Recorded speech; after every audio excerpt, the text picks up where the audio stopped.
In the beginning God created the heaven and the earth was without form and void, and darkness was upon the face of the deep. And the Spirit of God moved upon the face of the waters. And God said, "Let there be light," and there was light. And God saw the light, that it was good. And God divided the light from the darkness. And God said, "Let there be a firmament in the midst of the waters, and let it divide the waters from the waters." And God made the firmament, and divided the waters which were under the firmament from the waters which were above the firmament. And it was so. And God said, "Let the waters under the heaven be gathered together unto one place, and let the dry land appear." And it was so. And God called the dry land earth, and the gathering together of the waters called he seas. And God saw that it was good. And God said, "Let the earth bring forth grass, the herb yielding seed, and the fruit tree yielding fruit after his kind, whose seed is in itself upon the earth." And it was so.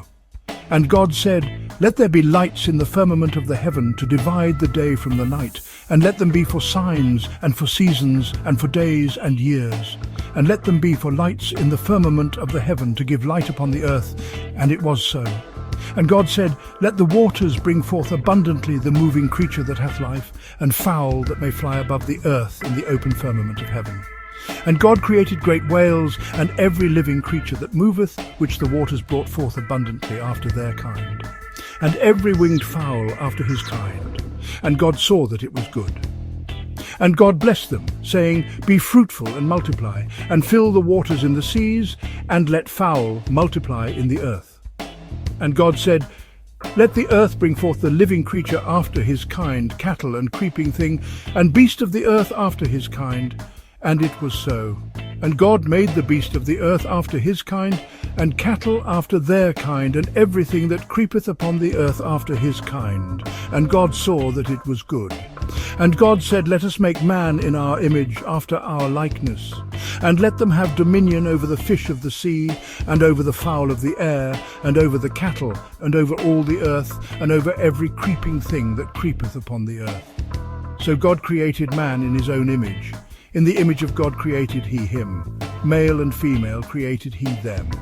And God blessed them. And God said unto them, "Be fruitful, and multiply, and replenish the earth, and subdue it, and have dominion over the fish of the sea, and over the fowl of the air, and over every living thing that moveth upon the earth." And on the seventh day God ended his work which he had made. And he rested on the seventh day from all his work which he had made.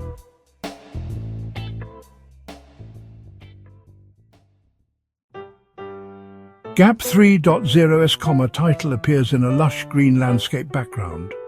"And the Lord God planted a garden eastward in Eden, and there he put the man whom he had formed. And out of the ground made the Lord God to grow every tree that is pleasant to the sight and good for food, the tree of life also in the midst of the garden, and the tree of knowledge of good and evil.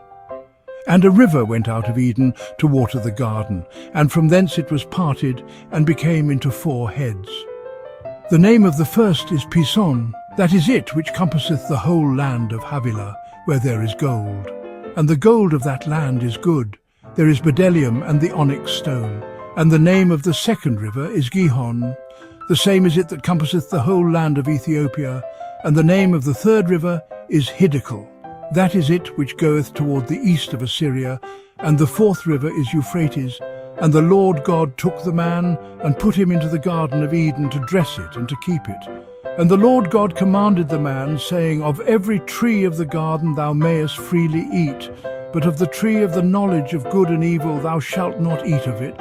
For in the day that thou eatest thereof thou shalt surely die. And the Lord God said, It is not good that the man should be alone. I will make him an help meet for him. And out of the ground the Lord God formed every beast of the field and every fowl of the air, and brought them unto Adam to see what he would call them. And whatsoever Adam called every living creature, that was the name thereof. And Adam gave names to all cattle, and to the fowl of the air, and to every beast of the field. But for Adam there was not found an help meet for him. And the Lord God caused a deep sleep to fall upon Adam, and he slept. And he took one of his ribs, and closed up the flesh instead thereof. And the rib which the Lord God had taken from man, made he a woman, and brought her unto the man. And Adam said, This is now bone of my bones, and flesh of my flesh. She shall be called woman, because she was taken out of man. Therefore shall a man leave his father and his mother, and shall cleave unto his wife, and they shall be one flesh. And they were both naked, the man and his wife, and were not ashamed. Gap 5.0 S, end credits roll over a serene garden background.